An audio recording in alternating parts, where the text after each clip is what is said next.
call to order this meeting of the Joint School Committee. Today is Tuesday, September 9th, and we are meeting in the Dover-Sherborn Middle School Library, and the time is now 6:30 p.m. First on the agenda are community comments. We have provided a virtual link for those who wish to make a comment, but for whom it is not possible or prefer to attend in person. Are there any community comments? Nobody in the room. Is there anyone online? Nobody online. Okay. Nobody online. The next item on the agenda is the superintendent comments. Superintendent.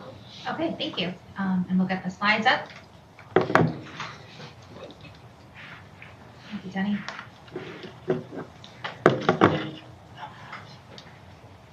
No. Okay, fun. Did everybody see that? Yeah. Well, happy new school year. Here we are on September 9th, and I feel like we've been rolling since August 1st. But I was saying at the regional meeting, this is my 9th year in the district, and this definitely has been the smoothest opening for the Dover-Sherborn Public Schools in that time. So I just want to acknowledge the principals and the teachers for getting prepared and welcoming our kids. Our kids are amazing, and they're why we're here, and it's just been a great start. That said, before we open the door for the students, we had a lot going on this summer. Dawn's job never quits. So many thanks to her and Sean McGee for overseeing the summer projects. We have new air handlers on the high school. You can't miss them, so if you drive over there, the high school's now twice as tall. The turf and track project we have going on, and there'll be more about that later. And thanks to Angie and Kevin for helping on that committee. The Pine Hill HVAC project. There's 3 spaces at Pine Hill School that now have air conditioning. Who thought that would ever happen? Well, they don't quite have air conditioning. No, there's only 2. Did you say 3? No, there's only 2. Well, the one's in circulation. Sorry. Don't oversell me. There's Progress, air not circulation perfection. now in the auditorium, to be clear. But I walk my dog every Saturday and Sunday morning at Pine Hill School because I don't have sidewalks near my house. And I ran to the cranes on Saturday morning. I said, there they are. And the unit going on the building, so that's exciting. And then the library lower level floors at Pine Hill have been replaced, and it took more floor replacement. So we continue to make progress in those areas. But again, our educators leave, our students leave, but our custodians and our facilities people keep working all summer. And there's a great picture of Mr. Sterling from Chickering, who is beloved by kids and parents, and he's one of our amazing custodians. Professional development, Mr. Conklin, this is your baby, and thank you for running this over the summer. Yep. So we certainly encourage our teachers to take a break over the summer. A lot of them do sign up to do work throughout the summer. So these are just some snapshots of what teachers worked on over the summer. So we had a lot of our elementary teachers and our math coaches working on revising our pacing guides for the new math curriculum. So last year was the first year, we're going to the second year, and they were able to make a lot of adjustments on pacing. Our 5th grade social studies, working on a pilot of the investigating history curriculum. So we had teachers taking professional development through the organization Primary Source to learn about those new units. We had our high school teachers doing professional development with building thinking classrooms. It's great, more building thinking classroom tasks into their classes. Mr. Smith mentioned at the regional meeting that we've continued to expand co-teaching at the high school. So we had professional development and planning between our co-teachers over the summer. Our elementary school counselors worked on creating some new SEL lessons to use in classrooms this year. We had updates to the physical education curriculum based upon the new frameworks and some of the PD that teachers had done last year. We had a lot of our special ed teachers researching new specialized reading and math programs to use at the elementary level.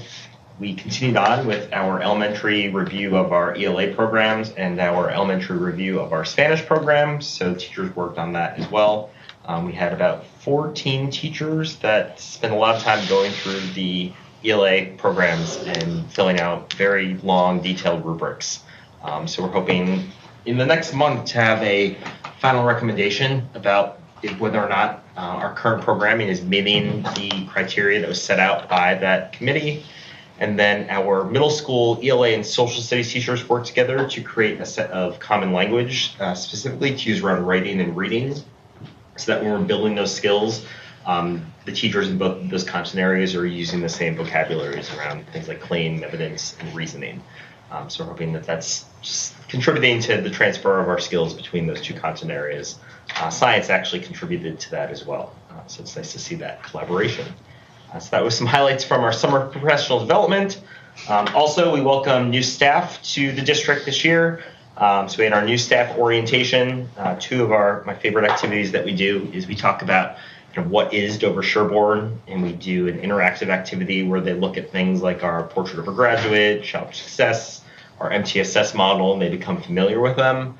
One of the things that it's really easy when you come from another district or you come from your undergraduate or graduate training is there's a lot of acronyms that you hear. So the goal is to get them exposed to these things that they're going to hear throughout their time in Dover-Sherborn. So we spend the morning looking at kind of what are the things that make Dover-Sherborn, what are our values. Then we have a student panel. So the students actually get to speak and say whether or not these things are happening. So it's always really interesting to hear them talk about relationships or to talk about collaboration and to give their experiences into the things that they really love about DS, the things that they would like to see improved. And then we take feedback very seriously. So after last year, we got feedback from staff at the new staff orientation about some aspects they wanted to get changed for this year. So we incorporated that. New this year is we had the Dover members from the Dover and the Sherborn police come and do a little session on school safety and kind of lockdown drills, because our new staff said last year they wanted that information before the school year started so they could go in feeling more confident in knowing those procedures. So that was very well received by the teachers. And then our very own Director of Student Services, Kate McCarthy, did an overview of all of our different programming, K through 12. And that was another thing that new staff had said. They wanted to get a bigger picture of all the different supports and programs that were in place in the district. So when they hear things like GRIT or Bridge, they know what's being talked about. So good feedback, and I think we have some places next year that we can continue to grow and make some tweaks again next year. Thank you.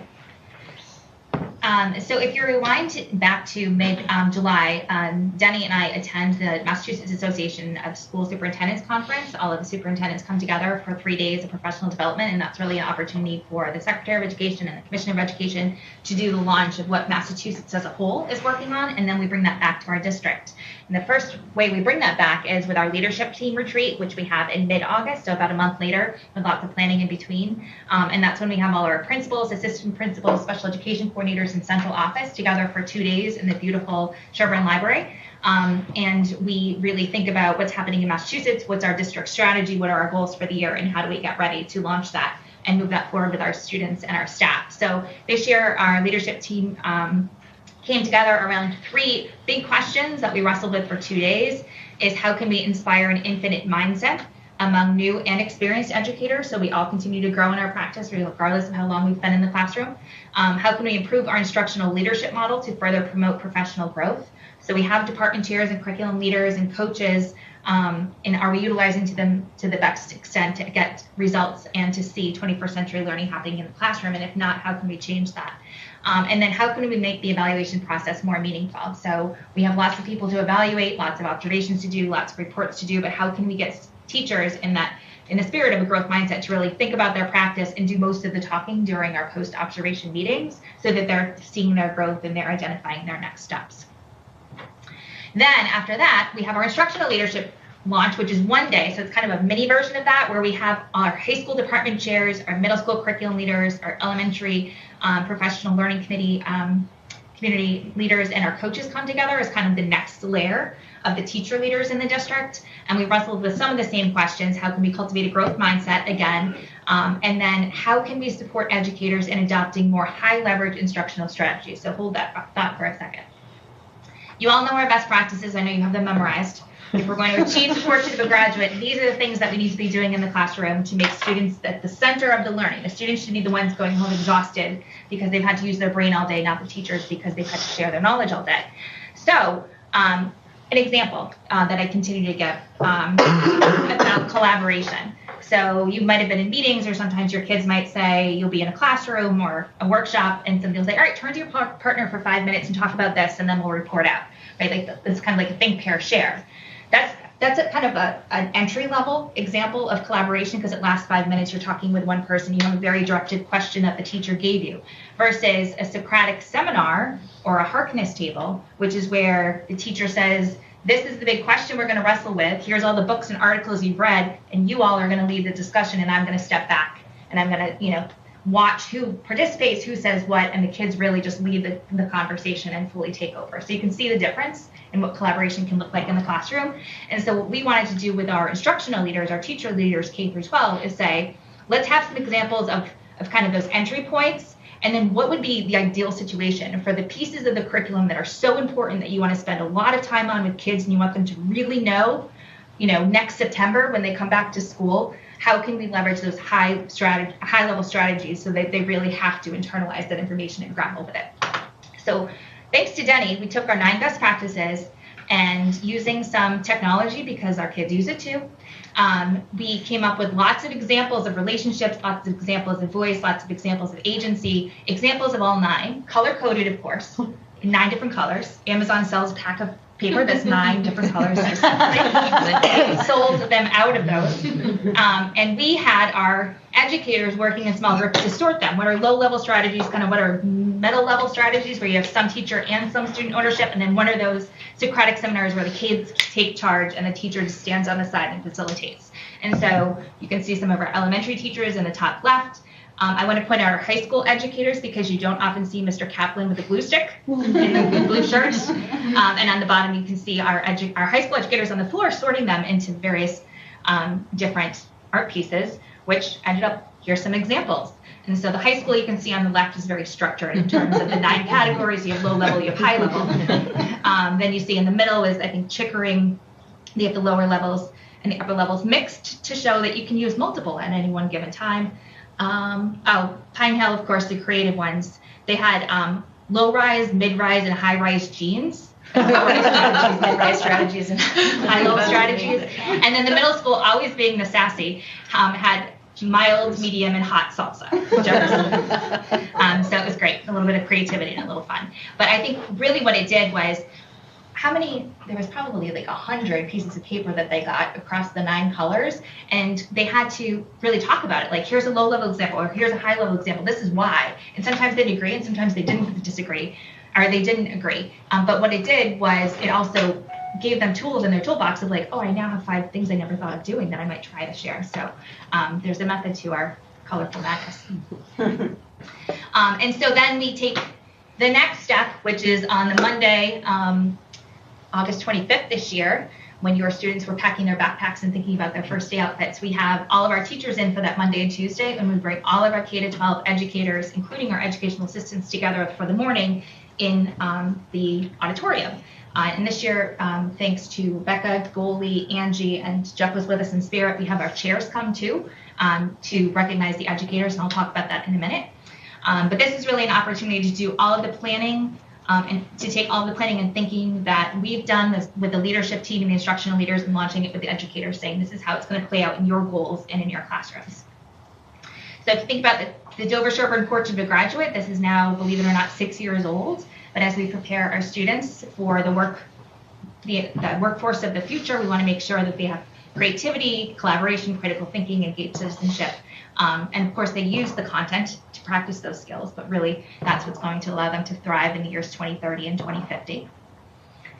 I wouldn't be a good superintendent if I didn't remind them of our strategic plan and then the 5-year goals that we have around both excellence and innovation in learning, challenging all students around professional growth and learning and that growth mindset, which we'll talk more about, engaging our family and communities in a partnership and supporting our students, and then making sure our facilities are safe and sustainable spaces for our kids and for our environment. So our district goals this year, so this is a preview of what we're going to talk about when you consider the goals that I put forward for the district and myself. The first is around educator collaboration. So this is taking the district strategy and saying, okay, what's our bite-sized pieces for this year? And it's really, for those of you who were here earlier at the regional meeting, we have so many wonderful things happening across our schools. How can we get educators to share these strategies with each other as opposed to always having people come in and share ideas? So how can we highlight as leaders what are the practices that we really want to replicate, and how can we have those educators invite others in to learn from them? So that's the first goal. The second is around data-driven decision-making. As you know, we've done a lot of work about supporting our students and challenging our students. We have WIN, what I need at the elementary and the middle school level. We have an amazing Open Architects dashboard that lets us take all kinds of data and slice and dice it in a million different ways. We made so much progress thanks to Denny and Kate. And now the question is, can we bring together a K-12 team to look at our K-12 data to see how each of the school data links to each other, and look at our subgroups of students, our students with special education, our students who might be high risk because of socioeconomic status, and are we meeting the needs of all kids, and how can we do better as a district as we all launch them towards graduation. And then safe and supportive schools, we really want to make sure that physically and social emotionally all of our students have and adults are safe and able to come to work, come to school, learn, thrive, and how do we engage parents and caregivers in that conversation so they understand the protocols and practices we have in place and how we do and why we do what we do. And of course, we have to ground everybody in the fact that at the end of the day, we can talk about strategic plans and we can talk about goals, but we're here for kids, and that we really need to be making all of the decisions every day about what's in the best interest of kids, not what's in the best interest of adults or parents, but what's going to make our kids thrive. So grounded in that. So that said, talking about the future for our kids, we are preparing students for jobs that don't yet exist using technologies that haven't been invented in order to solve problems. We don't even know our problems yet. I've been using this quote for 6 years now, and I'm going to continue to use it. That this is our North Star. And that said, we can't continue to teach kids the way that we taught them in 1920 when we were preparing them for an assembly line, right? So we need to continue to learn. And some of us are more open to that than others, but as a district, we're going to challenge everybody, every adult in this district, to model for their kids what it's like to grow and change. And sometimes that means unlearning some practices, right?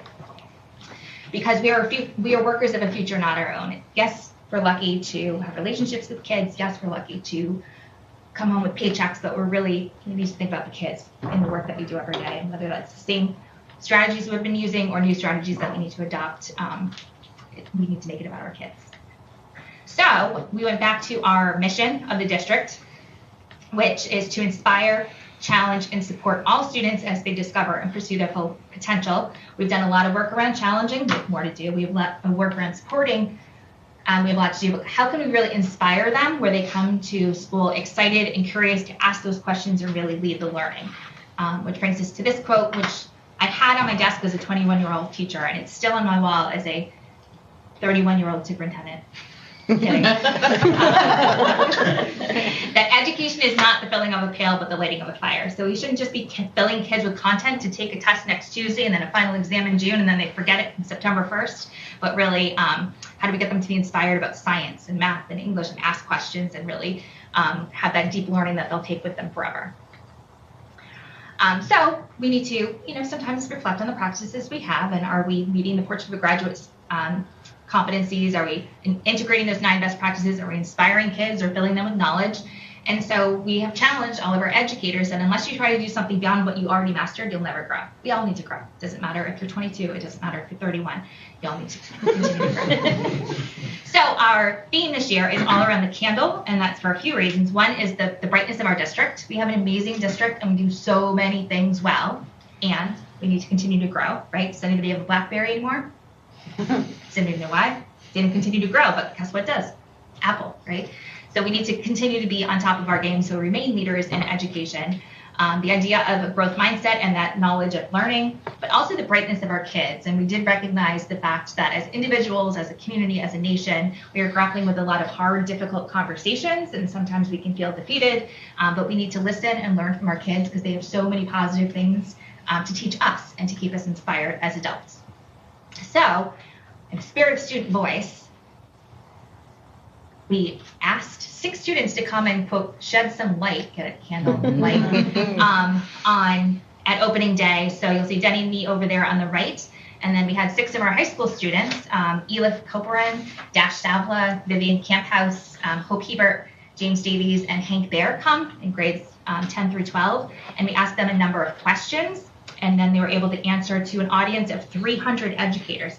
Think about being 14 and 15 and standing up in front of K-12 educators, some that you've had and some that you haven't, and reflecting on their experience in DS. Super proud of these 6 students. But obviously introduce yourself and your favorite thing about DS. A lot of them talked about the relationships that they built with staff and the opportunities that they have coming to DS every day. We asked them to define growth mindset and why it's important for both students and adults to have a growth mindset. They could have done all the talking for us. We probably didn't even need to open this assembly. During a time at DS, K to 12, was there an educator who truly inspired you, lit that fire? Don't name them, but what did they do? And, you know, having been in enough classrooms, we could connect the dots and kind of Denny and myself figure out who's who. And I think it was great. It was what you want every teacher to be doing with their kids. And I know afterwards, the teachers who were unnamed knew that they were named, and they had that glow of kind of like, yes, this is what we want more of. And congratulations, because you're doing that. During your time at DS, think of a time you had a powerful learning experience where you were really engaged and you learned something really well. Tell us about that experience. Awesome things. I think one of our students started out and he said last year, and I'm thinking, okay, he's in 11th grade, so last year was 10th grade. He said we made paper snowflakes. I'm like, oh my God, where's this going? And he said, but we did that in history class as an example of skilled labor, where we had an assembly line of snowflakes. So somebody did folding, and then the next person did the big cutting, and then the next person did some small cutting, and then you have the really refined cutting. So as skilled labor gets more precise. And he said, I'll always remember that, you know, about assembly lines and industrial revolution. I was like, wow, that's so powerful. And then you can see the educator in the audience blushing. But so many great examples, and all 9 best practices. I mean, the kids spoke about the portrait of a graduate and about the 9 best practices without using language. I mean, it came out from what they said. In what kind of classroom setting do you thrive? And what kinds of activities do you prefer? Thinking about the workplace of the future, with my quote, what skills will be important for you to learn now, and what will your workplace look like? And then there's lots of difficult conversations happening within our country. What can you tell us about your generation that would give us hope for the future? And that's kind of a nice way to end the assembly with them saying, you know, we're not afraid to have difficult conversations. We have hope for the future. We know AI is going to be a competitor, but we're going to use it. We're going to be creative, and we're going to have empathy, and we're going to work with it as opposed to against it. So super powerful. And then we turned it over to Denny, and that was a hard act to follow with the kids, but he did well. And then we just talked about, again, how we're going to make all of this come to life this year. One of the big things is the idea of how do we share our best practices. So we're going to be doing a lot of peer observations this year so that teachers can be inside each other's spaces and learn things from each other. Our December 1st full day of professional development is all going to be teacher-run workshops. So we're going to asking teachers to figure out or think of a way that they have really different these 9 best practices and to share with their colleagues, and then create follow-up opportunities so that if you learn about, you know, a really cool student-centered project that's happening, that you could go and see it kind of after December 1st. So just want to share some ideas with people about how we are going to kind of go along with the idea of if you have knowledge, let others light their candles in it. And that there are 2 ways of spreading the light, to be the candle or to be the mirror that reflects it. So all of these great quotes that go along with our theme this year. I can't tell you how many times people will make puns now and emails to me about candles. I think they got the memo. And then at the end of the assembly is when we ask our school committee chairs to come up. We recognize the educators in each of the 3 districts/4 schools who are now beginning their 4th year, which means that they have been through 3 rigorous years of observations and training, and they're now have permanent status as teachers or tenure in the district. So these are the folks who are now in their 4th year. And congratulations to all of them. And then we recognize our educators at each of the schools who has completed their 15th, their 20th, their 25th year, and this year, their 30th year within the Dover-Sherborn Public Schools. This is not just in a classroom, it's in a Dover-Sherborn classroom. Mr. Ryan is one of our football coaches and one of our high school math teachers, and I will say that he taught and coached John McCoy. So see, I'm only 31, I know.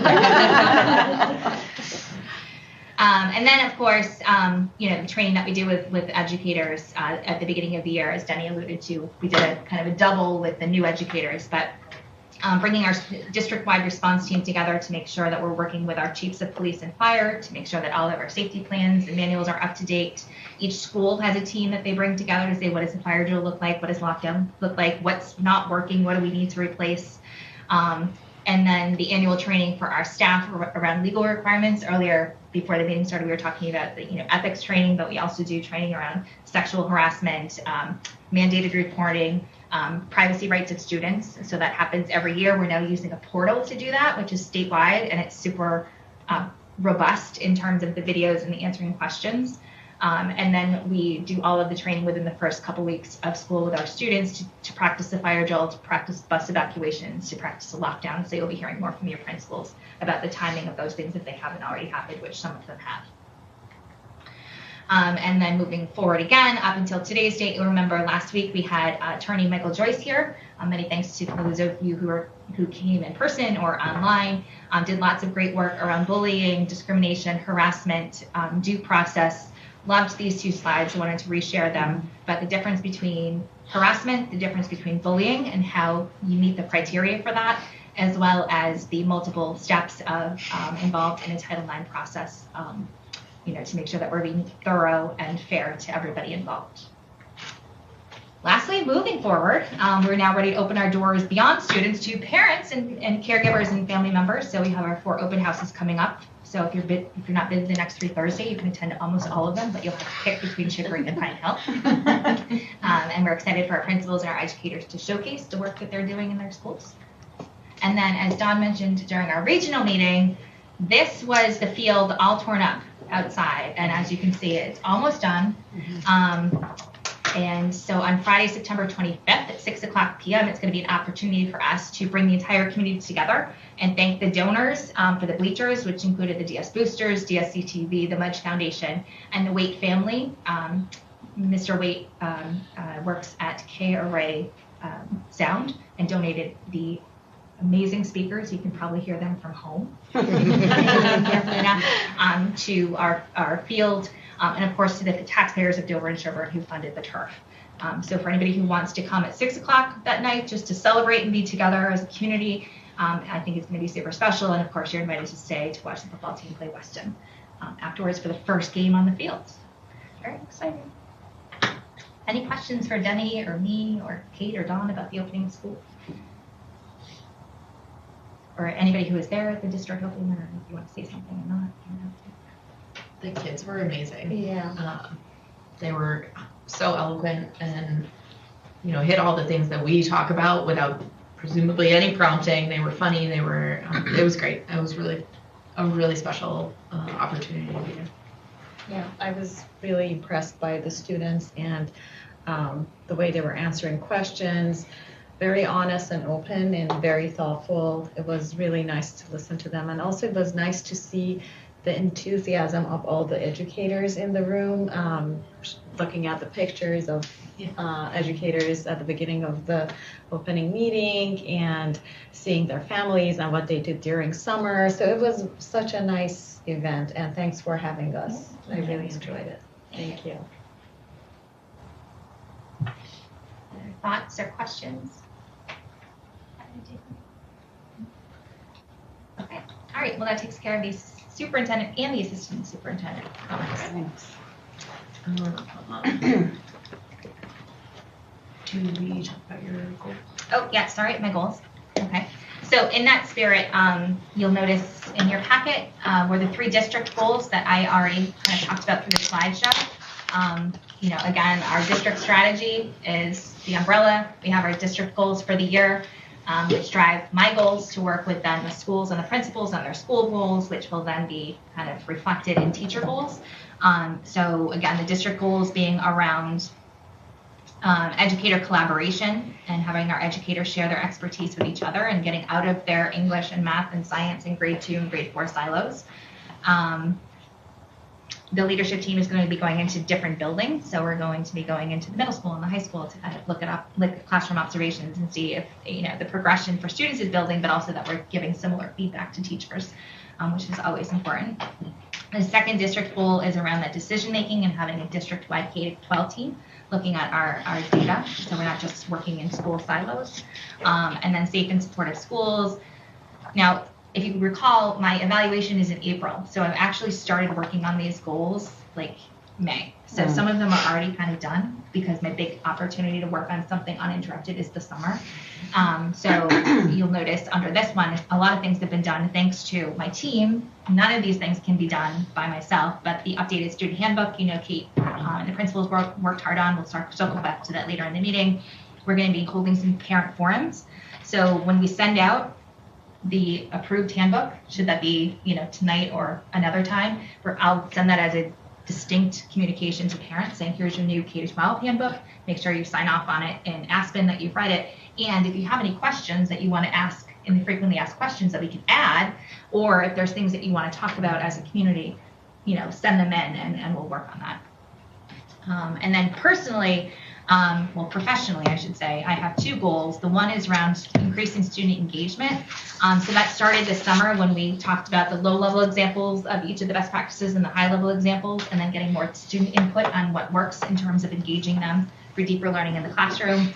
And then the second is around educator reflection, which is, instead of, as we want our students to be doing the heavy work of learning in the classroom, we want our teachers to be doing the heavy work of reflecting on their practice, as opposed to us going in and saying, you did all these things great, and here's what you need to work on, and I'll see you in a month. So really, how do we make the pre-observation and the post-observation conferences more meaningful? How do we reflect that in the documents that we create? And how can we really promote that growth mindset for all of our educators, no matter where they are in their stage of career? So those are my goals. I'm happy to take questions or feedback. And if you like them, you're able to approve them tonight. Any questions for Beth? No? Okay, cool. We will vote as individual committees. So we'll start with Sherborn, and we're going to do a roll call. So may I have a motion from the Sherborn School Committee to approve the 25 to 26 district and superintendent goals? So May I have a second? Second. Great. Any further discussion? Okay.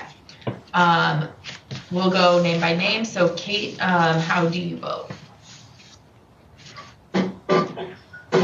Yes. Yes. I know, I shouldn't have started with you. I'm sorry. Mega, how do you vote? Aye. Even I forgot. Phil, how about you? Yes. Becca Hammond, yes. So the motion carries. Over to you, Goalie, for this Dover. Dover, do I have a motion to move the district goal of 25-26? That's it, right? To approve. To approve the goals. Kate Cook, so moved. Thank you, Kate. Martha Castle, second. Thank you, Martha. All in favor? Motion is. Great. And Jeff, for region? Okay, from the region, can I get a motion to approve the 26 goals? Motion to approve. Okay, do a second? Yeah. Go ahead. Okay, all in favor? All right. That's great. So next on the agenda are the discussion items. So we'll start with the school committee norms. In 2022, the 3 school committees developed these norms that were included in our packet. Hopefully you've all had a chance to review them. And the beginning of a new school year is a good time to review them. So assuming you've all read them, does anyone have any thoughts or desire to change any of the goals, feedback, or excuse me, the norms, feedback? Okay. Then no action. We're good to go. So if you haven't had a chance to look at them, they are in the packet, and it's a good expectation setting around how we interact with each other. Sorry, just one quick question. Of course. Just want to make sure it wasn't here, and it might be, so redirect me. Do we want to just put stomp that when we're acting as a school committee, where when we're speaking on behalf of the school committee, we're doing so on behalf of the school committee versus in our personal capacities? I was like, yeah, I agree. I think it's a great idea. Because I think sometimes that gets blurred as a parent advocate versus acting as an elected individual. So I don't know if we want to weave that in at some point. What's the protocol for updating these? So MASC has some sample norms which kind of launched this process for Dover-Sherborn to create their own. So I think that our chairs could probably go back and borrow some of the language and then take a new draft to their committees to vote with that added piece. Okay. So we'll add that to your Thank you. next meetings. Interesting. Yeah, we'll just add like that. That's important because there'll be times where we're having conversation and we'll be personal, and then there'll be other times where we're trying to come up with sort of the best conclusion for the Right. whole community. We have to understand, Yeah. Yeah, the difference. Okay. And make it really clear. I And think. make it very Yeah. clear. As clear as we you know, can. parent versus Yes, yeah. exactly right. Yeah. Okay. There is something in here kind of like that, so we may want to just see if we're going to add to that. It's we will base our decisions upon facts and data, avoid bias, vote our convictions, and uphold and support the decisions of the majority of the committee. But specifically what you said is not in there, so. Yeah, I so feel just like maybe we take it modify there. that It's a good one. place to drop it in. I like that. Thank you. Yeah. Okay. Great. All right, we'll take a note, and I think the chairs can work on that for sure. That's great. Next up is the competency determination. This is the first read. Should I provide us an overview? Sure, I'll start and then I'm going to turn it over to Danny as the teaching and learning person. And I don't want to get into your slides, but I just will say that this is something that is high school specific because it talks about what students will need to do in order to graduate from the state's perspective, which they're now putting back on districts, so it's kind of funny. But instead of having just a discussion at the region, this will end up being a policy in your policy handbook. And as you know, whether you're voting on class size numbers at the elementary level or high school graduation requirements, all three committees approve the policies.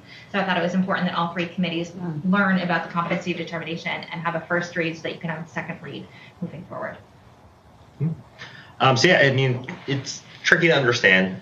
Like Superintendent McCoy mentioned, there are two things. There's the competency determination, which, as she mentioned, is what the state of Massachusetts with DESE deems as necessary in order to complete an education. And then there's the local graduation requirements, which Dover-Sherborn sets, and we get to determine what are the requirements to graduate and get a diploma from Dover-Sherborn. So this, what we're solely talking about right now, is the state competency determination. Which up until recently required that students pass the ELA MCAS, the Math MCAS, and then the Science and Technology MCAS. But as a result of the ballot questions from last year, we know that changed to eliminate that requirement for the competency determination. So that left it into the question of what is going to determine a competency determination. So these were the proposals from DESE that we are proposing for Dover-Sherborn that we adopt as our competency determination. So beginning with the course, the class of 2026, satisfactorily completing coursework in a 2 years of high school English, 2 courses in mathematics, so that is geometry and algebra 1. Should be algebra 1. Should be algebra 1. And the interesting thing about the mathematics requirement is that those courses don't have to be completed in high school. So we know that a lot of our students in 8th grade will take algebra 1. There's like a handful that will take geometry in 8th grade. So those courses don't have to be completed in high school. And then completing one of our science or technology courses. So that could be biology, chemistry, physics, or our intro to technology and engineering courses. So now there are 2 pieces of what you have to do in order to earn the competency determination. You have to, number 1, complete the course. So complete the course and get a passing grade. And the second piece is beyond completion is showing mastery. And that's the part that some districts are wrestling with a little bit more. What is the determination for showing mastery? So again, we're going to go along with the state's recommendation that showing mastery means one of these 3 things. So successfully passing, according to our grading policy, either the final assessment for a course, so that could be the final exam of the course or the final project for the course. That could be a capstone or a portfolio project, or that could be an equivalent measure that the district administration decides to approve or that they see deems or meets that requirement of showing mastery in that specific course.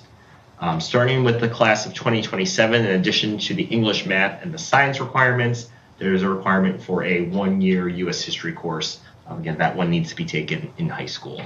So starting with the class of 2027, that gets added on as well.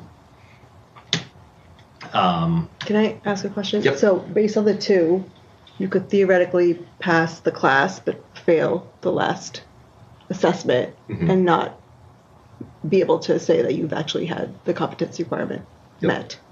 Okay. Yep. So in the full version of what we're going to submit to DESE in your packets, it shows the processes for kind of appealing something. So if in that situation where you completed the course, but you failed the final exam, for example, there are additional appeals that you can say that you've shown it. So you could submit a portfolio of your work from the whole year to show that even though you might have failed that final course, you still showed mastery in a different way. So that's kind of what that third option leaves open, an equivalent measure identified in the district's competency determination policy. So that's a good question.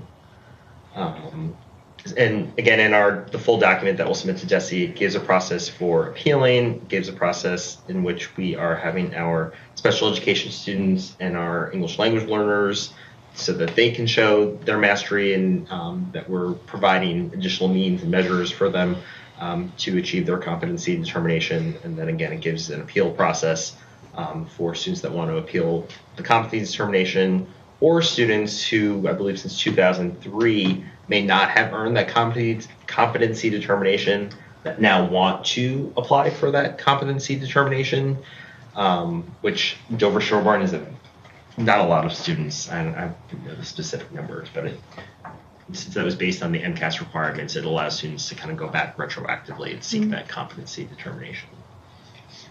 So the good news is that all of our current seniors, the class of 2026, have already passed MCAS in 9th and 10th grade. So they will cross the stage regardless of what you vote tonight.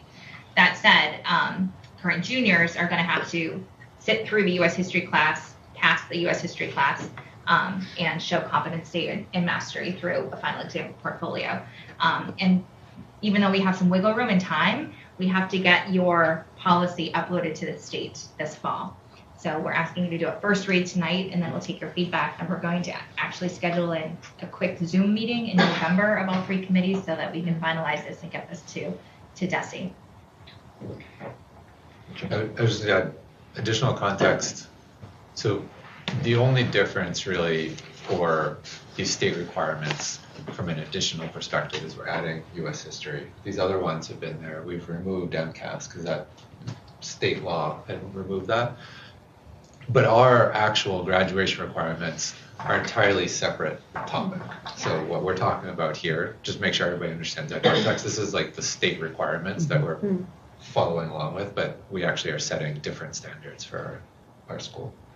So yeah, as you can see here, these are the Dover-Sherborn graduation requirements that are more extensive than what the state requirements are. So 4 years of English, 4 years of math, 3 years of science, 3 years of social studies, 3 years of world language, a specific amount of credits in technology, engineering, computer science, fine and performing arts, specific amount of credits in wellness, and then a community service requirement. So this is not up for discussion tonight. We're just talking about, now that we don't have MCAS, how are we going to measure that students have learned enough English, learned enough math, learned enough science, and learned enough U.S. history to pass the state minimal standard, Dover-Sherborn standard being much higher. Yep.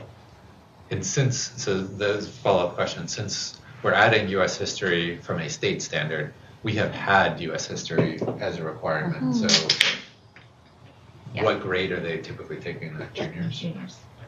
They take either college prep, honors, or advanced placement.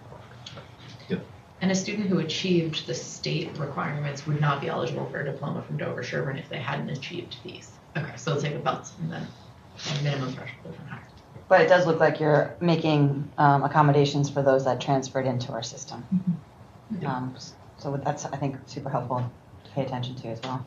Specifically, it would be come into play more with students that transfer in from out of state. Right, okay. They might have taken different courses. You know, their sequence of math or science could be different than ours. Yeah, so or that, out of country, right. It gives us the ability to inspect their transcript and see if they've met the competency determination. Regardless of what year they transfer? Yes. So I guess one question. So did we just get rid of MCAS as a requirement? We're not, good question. That's not as a district yet.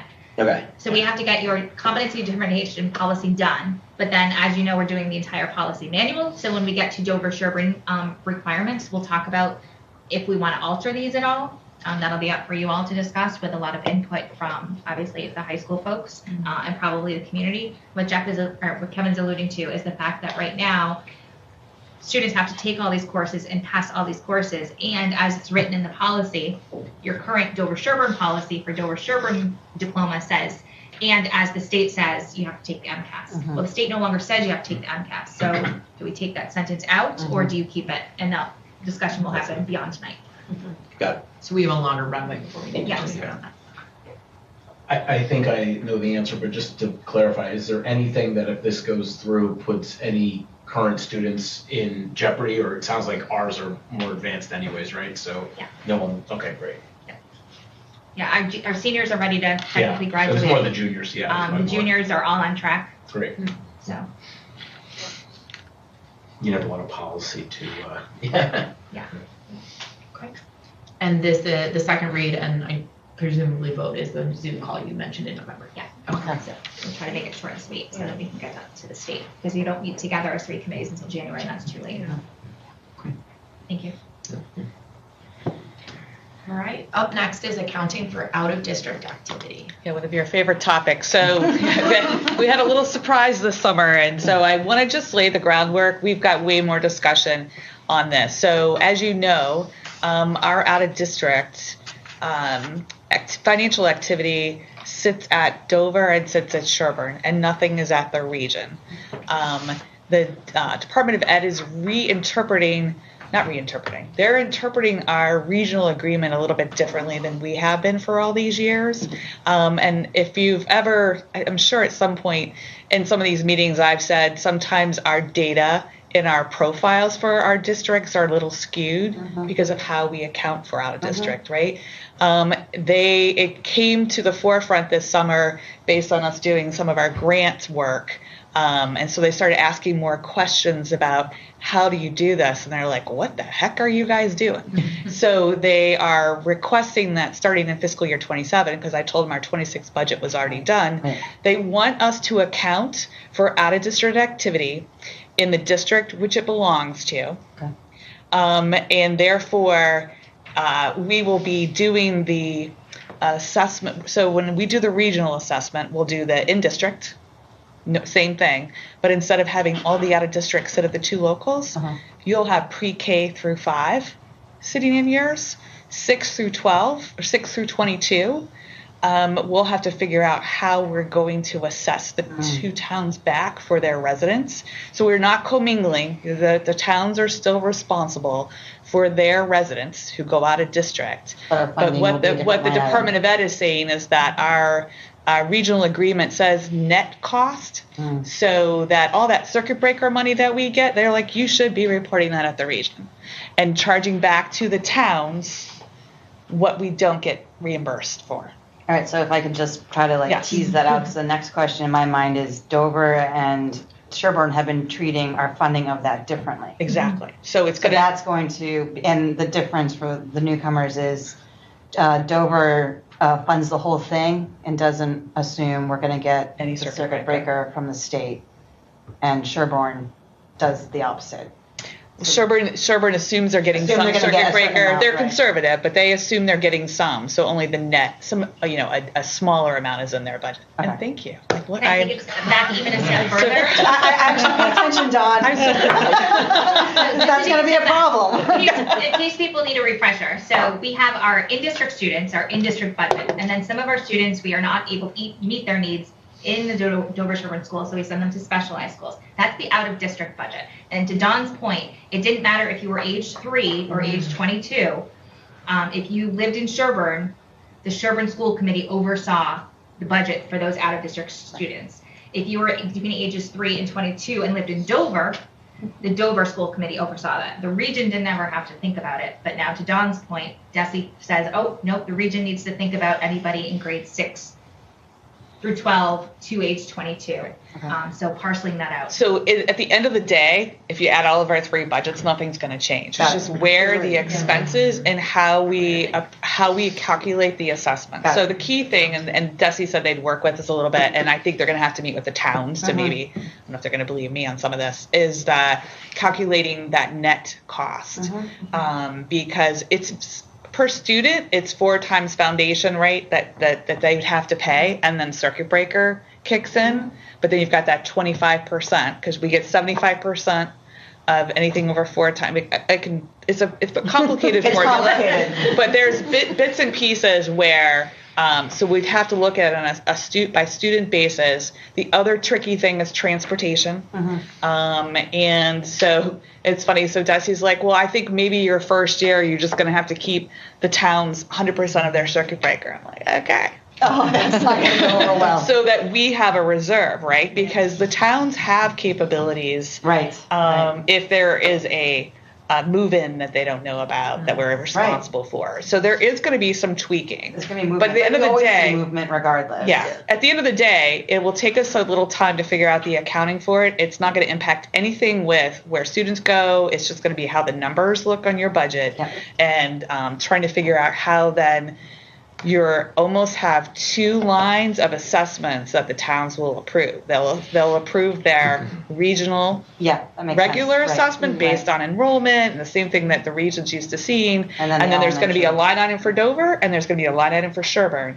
That's going to be their calculated cost of the out of district placements. So you're going to have to figure out a way to divide it. So trying to dumb it down for a second. Instead of the Dover School Committee looking at it for all of our students, we're just going to go up to the elementary grades, and then you're going to take that and bring it up to the regional. Exactly. Okay. Exactly. Gotcha. But the numbers are not changing. No, the numbers aren't going to change. Any more than they are today. Exactly. Right. It's just where they're going to be sitting. So it's a pain for you. Yeah. Well, and it's going to change. It's going to look weird for you. Yeah. But you're moving checks around. Or more checks that we'll cut here. But it's more of how your budgets will look at your out of district line item, and how the region's budget will look a little different because we're going to have this. We're going to have the region's assessment based on, in district, and then we're going to have these two additional assessments to cover. And those, we'll never know those perfectly. So it's finding how we protect the region for having enough money to cover what may come our way. And again, I think Desi will have. So at the end of the day, it's going to be much better reporting from a state perspective, even though we all agreed on the Desi call that, whatever we have, it's not having a material impact on how things. But I will say from my days on school committee, and I reminded Jay Sullivan that I had a conversation with him when I was on school committee, it really distorts the elementary's profiles because there are the cost for the out of district that sit there, but not the numbers. And at the region, we've got the numbers, but not the cost. So if you look at Dover, it looks like we spend $200,000 to $300,000 for every one of our out of district students. But it's the manner in which we're reporting on our end of the year report. Right. So we have even perfected our end of the year report filing. I think. And under my with my office staff, we do it even. We do it much cleaner. They used to double dip, like they would put all the money at the region and all the money at the. So we cleaned that up so that again, I told them if you looked at our three, we're good. Back in the day, we were double counting. So, but I do think at the end of the day, it's going to make sense. It's just going to be a little bit of a. Trial and error to figure out. So I'm laying the ground now because in November and December you're going to see your first budgets and we'll have to start implementing this. So we'll talk about it more. We haven't even talked to the towns. We haven't mentioned. Right. I mean, and then how do you communicate it to the communities too? Exactly. The community, I think it'll be fine. It'll be fine. The end number would be roughly the same. Exactly. Exactly. Yep. But it does change if for those of you in Dover, as Martha said, they sort of use that not budgeting for any circuit breaker to replenish their free cash every year. So it will change a little bit because the majority of circuit breaker, I will tell you, is at the 6 through 22. So you're going to see a big difference in your local budget because if you say we have like 2 or 3 placements at the elementary, they're all at the 6 through 22. So it will have an impact on what your total budget looks like. And increase the region's budget. So we're still working on that, but since you were all here together tonight, we just wanted to at least lay the groundwork that there's a change coming for 27. I'm sorry, Dawn. Sounds like a pain. Turf, budget too better. Yeah, exactly. Were we the only region doing it this way? Like Acton, Boxborough, Concord, Carlisle, like they are all doing it the way Desi's now? Well, it depends on how they're. So Concord Carlisle is really like Concord, they operate all as one, where the Carlisle stands by themselves. So I think everyone does it a little differently. But when they actually read because if you read our out-of-district agreement, what it talks about is that the net cost aren't going to be borne by the by the region, but by the towns. Well, we read that whenever they started, way before any of us were here, and just said it's going to sit the two towns, and the region's not responsible. Yeah, not going to do for with it. Yep. It didn't Yep. talk about the net and that we should be doing some of it Gotcha. here. Yeah, understood. So, Okay. more to come. All right. Next on the agenda are action items. And up first is the district handbook for 2025 to 2026. This is the second read. Is there anything? Nope. Did I skip something? Sorry, the action items. The action items. Metco liaison. Sorry. Oh, I have that in the other order. Sorry. Okay. Up next is appointing the MECO liaison to the school committees. Okay, so we talked about this in the spring, and we had thought that today would be a great day to determine who would be your MECO liaisons to each of the 3 school committees. Over the course of the summer, thanks to the chairs who reached out to their liaisons from last year to get feedback about what worked well and what didn't work well, I also reached out to the superintendents of Wellesley and Weston, who have had this position for longer than we have, to get feedback on how to improve it. We've talked about a lot of ideas, including having our Boston parent report out about the work that they're doing with their committee, and then oftentimes our MECO liaison zooms in only because of the time of the day with traffic, and they're not here in person, which for all of you who've experienced that, it's not quite the same dynamic as being here in person. And sometimes when we have a slideshow going, you lose the person on Zoom, right? We wouldn't see Kate anymore. So another thought was that when your committee is meeting and you have your liaison, if they're not in person, if they're on the screen, somebody being responsible to make sure that you include them in the conversation and you pull them in to get their feedback and thoughts, when they want to share them. So we have some ideas. At this point, we have two people who are interested out of the 3 committees. So I will wait and share those names with you at your next individual meetings when we have that 3rd person. So we'll have Sherborn vote for theirs, Dover vote for theirs, and the region vote for theirs. So it's coming. Stay tuned. Okay. Side letter agreement. Oh, yep. All right, I got it now. Up next are side letter agreements. So a side letter agreement is something that we put where we're in the middle, we're in a contract year and we need to take care of something before we go into the next contract year. And so it has come up at our elementary schools with some of the turnover that we've had in the 2 schools and our custodial staff, that there's a need for someone at night to sort of be in charge.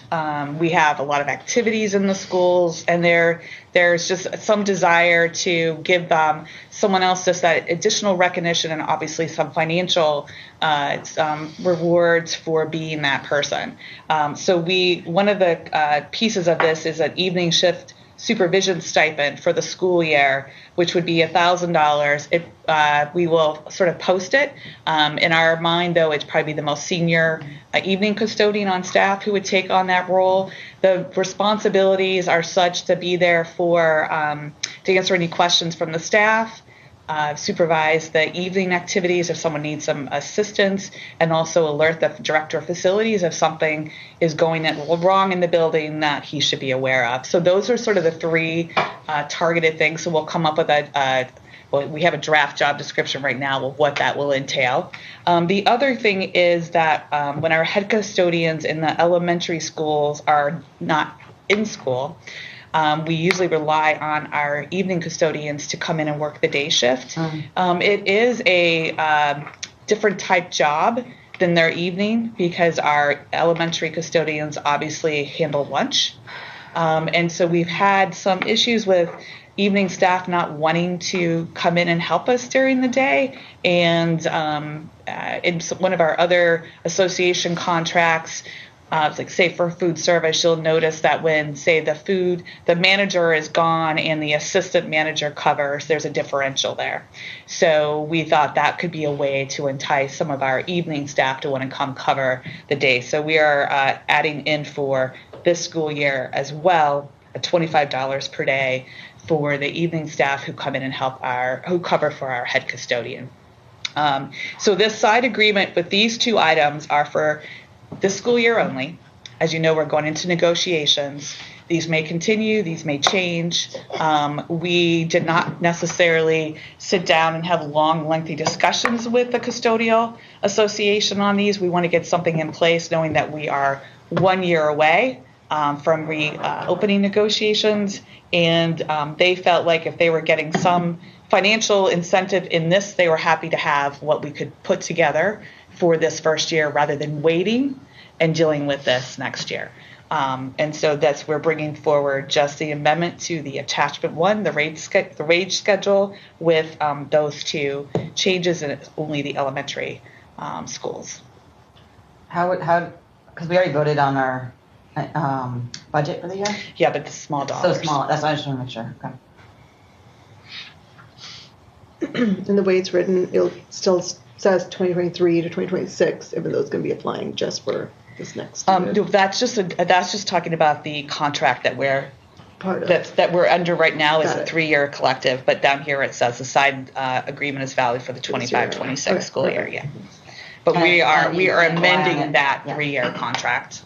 And you can't use this as evidence of it definitely coming into your next contract. I saw Exactly. that as well. So, Yeah. And that's typical for us to say Yeah, it's not that's precedent great. setting. Yep.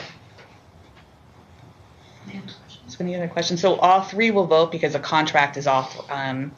All 3 districts, but just keep in mind the only financial impact, and it's not going to be very much, is at the elementary.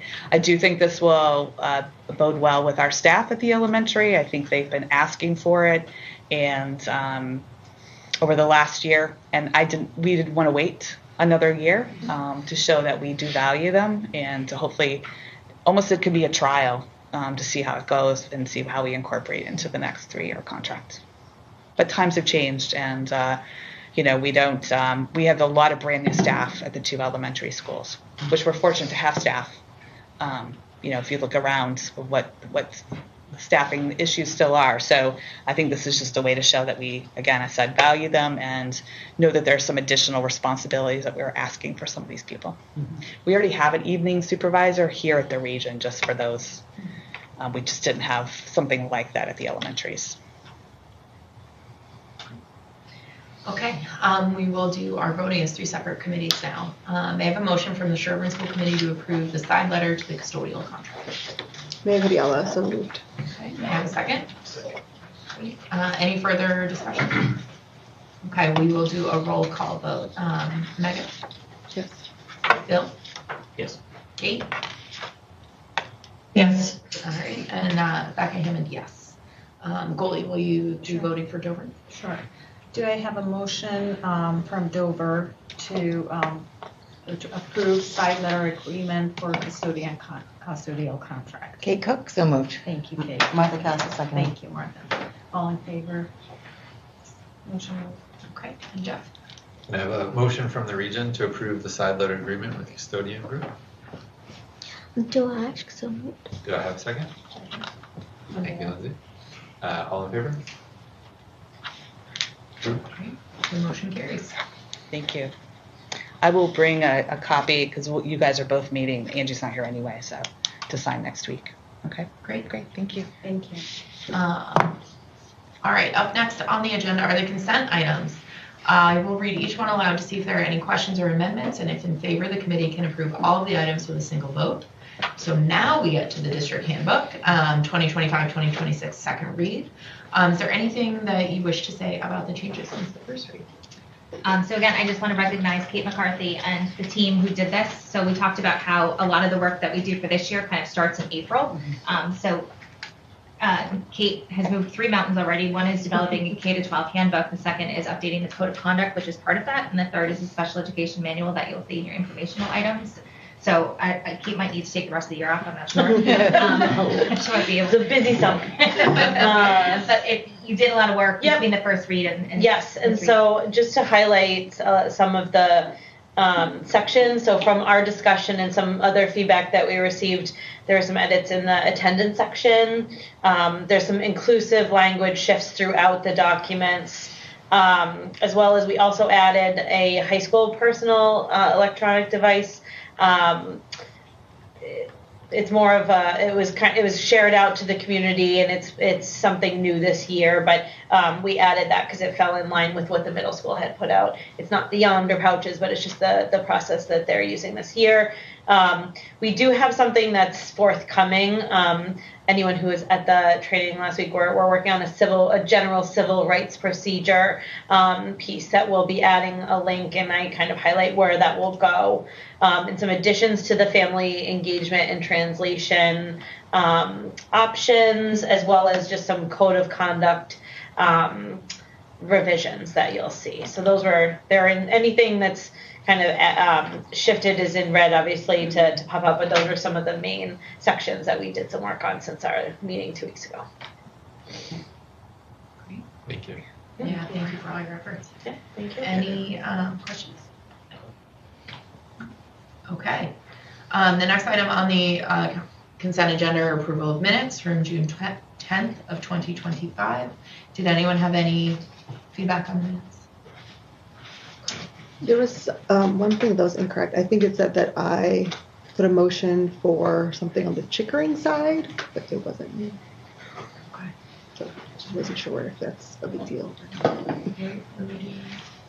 Okay. Why don't we hold on that then? We'll go Okay. back and correct it, and then we can maybe add it to the November Zoom. Perfect. So, Yeah. Okay. Sounds great. So then we'll do a consent agenda for this, which is really just the one item on the district handbook. So again, we'll vote this through separate committees. May I have a motion from the Sherborn School Committee to approve the consent agenda? Did you say Dover or Sherborn? Sure. Oh, I think I said may I Sherborn. put it? I meant Sherborn. Sorry. May I have a second? Bill, hold on a second. Okay, great. Any further discussion? Okay. We'll again vote by roll call. So Megan? Yes. Okay. Bill? Yes. Kate? Yes. All right. Becca Hammond, yes. The motion carries. Goalie, can you do voting for Dover? Sure. Do I have a motion from Dover to approve the district handbook for 2025-2026? Kate Cook, so moved. Thank you, Kate. Do I have a second? Martha Castle, second. Thank you, Martha. All in favor? Okay, great. Jeff for the region. Now can I Oh, have, the motion carries. Sorry. Jeff for the region. and now can I have a motion from the region to approve the district handbook? Motion approved, Kemp, right? Good. Do I have a second? Thank you, Mary. All in favor? Great. Approved. Okay.